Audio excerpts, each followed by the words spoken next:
Thank you for coming today.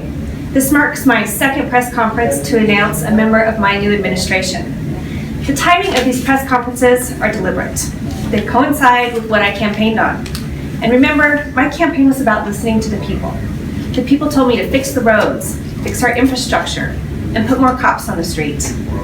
Last week, I announced that Brian Kozak would remain our chief of police because of his demonstrated leadership and solid plan to retain and recruit our officers. This week, I'm announcing that Jim Voeller will head 2 departments for the city of Cheyenne.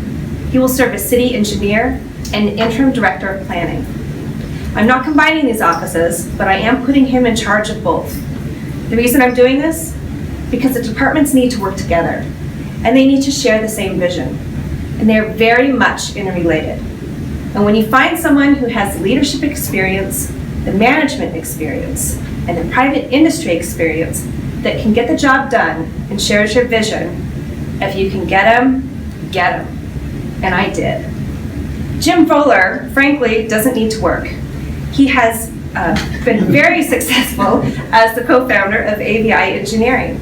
He retired, but he missed his work. He loves his work, and he loves Cheyenne. He was named interim city engineer back in July.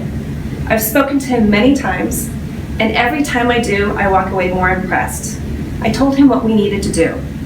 We need to fix our roads, and we need to do it right the first time, because that's what the people of Cheyenne want. They told me, we need to fix our infrastructure. We need to treat Cheyenne businesses and Cheyenne citizens like they are customers. I asked him if he could run both departments and change how they do their business. If he could have the 2 departments work together. If he could bring a customer-friendly approach to the departments, and if he could thoroughly examine how we're building our roads, fixing roads, and taking care of infrastructure, and then report on it. His answer to me was not only yes, but we owe it to the public. One of the things that I mentioned, as did at least 2 candidates for city council, was the need for a materials expert to ensure that we are using the right materials in fixing our roads. That will help build the confidence with the public that we're doing things the right way. Voeller's already mentioned to me that we have not been doing material testing correctly, so he's asked a new construction manager to hire an independent testing firm to work directly with the city to provide spot quality assurance checks at the city's, not the contractor's, direction. He will also see that our current inspectors are trained and have the equipment necessary to provide on-the-spot concrete testing as additional construction quality assurance. Goal is twofold. Make sure we're doing it right, and make sure we communicate with Cheyenne citizens about what we're doing, why we're doing it, and when we will get it done. We have the right person to lead the effort in fixing our roads and infrastructure, and I'm thrilled that he will play such a central role in my administration. Mr. Jim Voeller. Thank you, Marian. Thank you.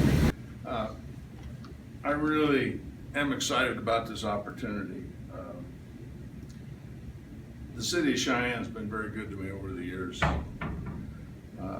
I've had a successful business here for a number of years, been able to retire, and I'm hoping now that maybe it's my chance to give a little bit back to the city. My goals are the same as the mayor's. I would like to provide better customer service throughout the planning and the engineering department. Number 2, I want to assure that we get the best bang for the buck. For every dollar we spend, we make the most out of it. We don't waste anything. If we build a street, we build it right and build it to last.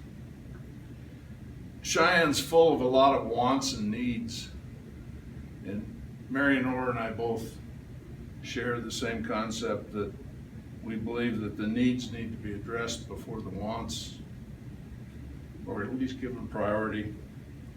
But I can't do it alone. With the help of the great staff we have here at the city, and believe me, there are some great people.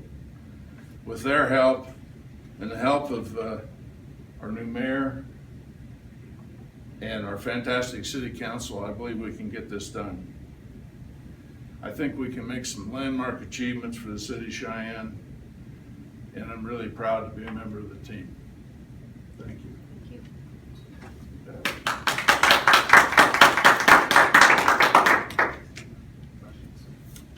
Any questions? Yeah, Jim, so you've been interim engineer since June or July? I'm sorry. July, okay. So how do you see things changing? I mean, you're still in the position, obviously, so have you been doing anything in the lead up to this election? And do you see anything changing for the better now that we have a new administration? I mean, you're still in the same role. Have you already been taking steps to kind of accomplish that vision in the months you've been in the office? We've been taking steps to reorganize the city engineering department so they will function more efficiently. And as I explained, get a little more bang for our buck. We have instituted a new position called construction manager, so we have one person in charge of all of our construction projects. We are using city staff to help us with some of these construction projects to save the city money. We're doing more in-depth analysis of some of our projects and cost-benefit analysis on our projects to save the city money. I believe that now that I will be wearing two hats, that we can get some better communication between the planning department and the city engineering department. And I think just having that communication and having us all interact a lot more often, we'll be able to do a lot more for the city. I think the customers will be a lot happier. There's a lot of times that the engineering department currently doesn't get thrown into the mix until way late in the program, and sometimes we get a bad reputation for saying, oh, wait a minute, you need to have a bigger pond, or you need to do this, or you need to do that. So I think if we can get in at the first of the projects, have more input into them with the planning people, I think our clients will be a lot happier. Well, I guess I'll follow up then. I know I've spoken to a few department heads and pavement management folks, those kind of things. I appreciate the emphasis on materials. I think that's certainly probably something worth looking at, but I am curious, structurally it seems to me that at least what Vicki Nemechek has been telling me is one of the big concerns is that even if you were using the greatest quality materials in the world, we still have a very big structural deficit in terms of how much road work needs to be done versus how much money we have to do it. I guess, do you see the efficiencies you're proposing as I guess, helping to recoup that or even out that balance, or is there more that can be done to try and, I guess, approach that deficit? We've got so much that needs to get done and only so much we can spend on it.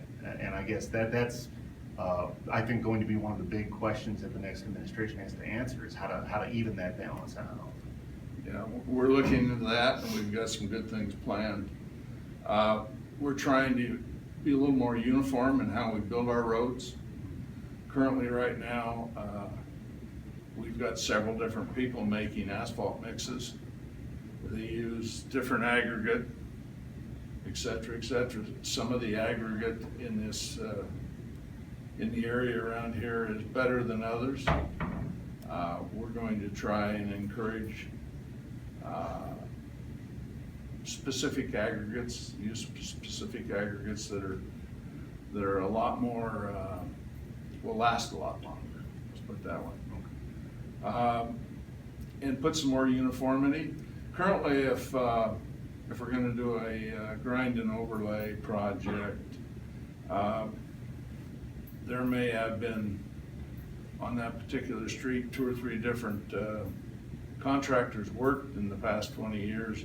So when we grind that asphalt up, we're not really sure what we have.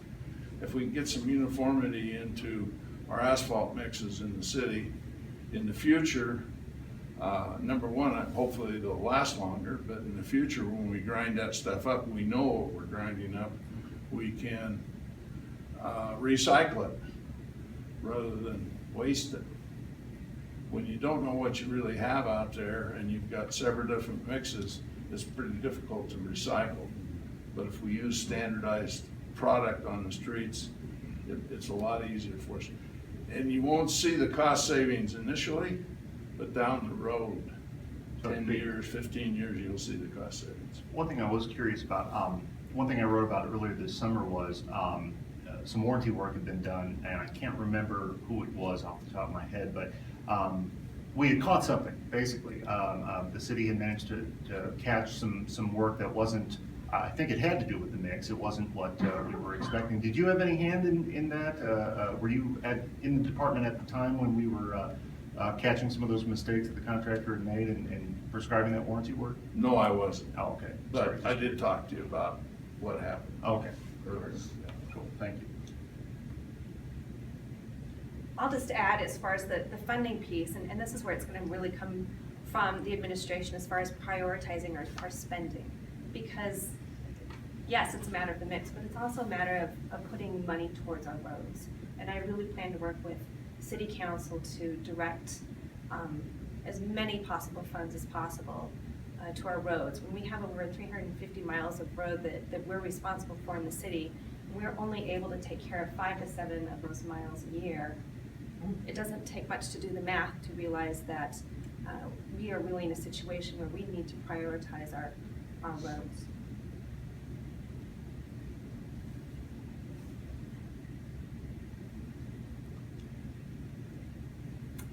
That concludes it, unless there are any more questions. Thank you very much. Thank you, engineering staff, for being here. I appreciate it. Thank you. Sam's the man that's going to make it all happen, too. Thank you. Appreciate it.